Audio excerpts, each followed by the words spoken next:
Get ready for an exciting evening as SpaceX prepares to launch another vital resupply mission for NASA. This mission, known as NG-23, is set to take off from Cape Canaveral, Florida, and it promises to deliver essential supplies and scientific equipment to the International Space Station, ISS. But here's where it gets intriguing.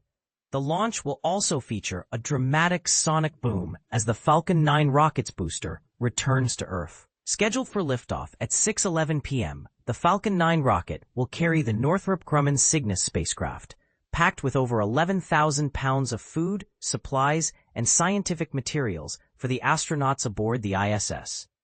The launch will occur from Launch Complex 40 at Cape Canaveral Space Force Station, and timing is crucial. If the rocket does not launch on schedule, SpaceX will have to postpone the mission for the day.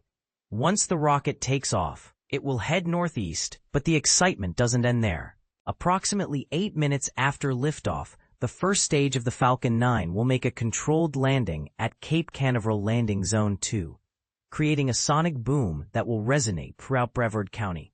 Meanwhile, the Cygnus spacecraft will continue its journey to the ISS, marking the 23rd resupply mission by Northrop Grumman. This particular mission is noteworthy as it is the inaugural flight of the new Cygnus XL spacecraft, which is larger and more capable than its predecessors, designed to handle more cargo and equipped with solar power. As for the scientific endeavors aboard the NG-23 mission, it will support over 50 different research projects across NASA and its international partners.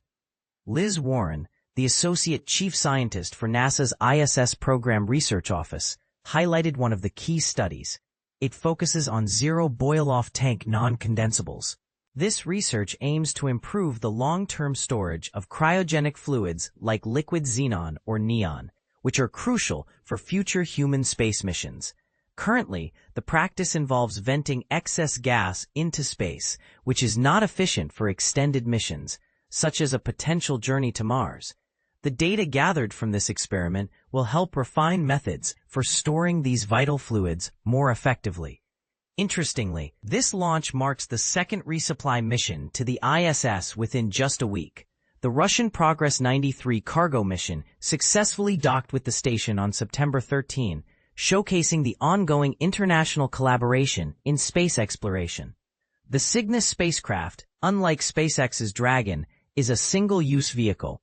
After delivering its cargo, it will be filled with waste from the ISS before being released to disintegrate upon re-entry into the Earth's atmosphere. The new Cygnus XL version is 1.6 meters longer and can carry an additional 2,600 pounds of cargo, along with a late load capability for sensitive items that need to be added just before launch. As for the weather, the 45th Weather Squadron has forecasted a promising 75% chance of favorable conditions for the launch. So, what do you think about the advancements in space technology and the importance of these resupply missions? Are we doing enough to prepare for long-term human presence in space? Share your thoughts in the comments below.